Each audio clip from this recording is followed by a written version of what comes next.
عوام لما نزل زوال يقولهم دولة مدنية.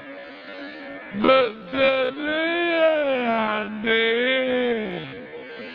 يعني ما تلبسش حجاب. ليه؟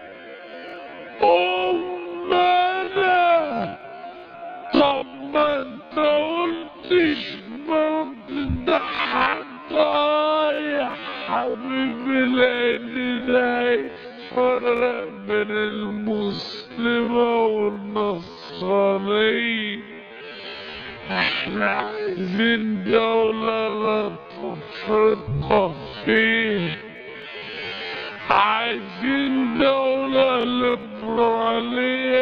يعني ايه ليبرالية؟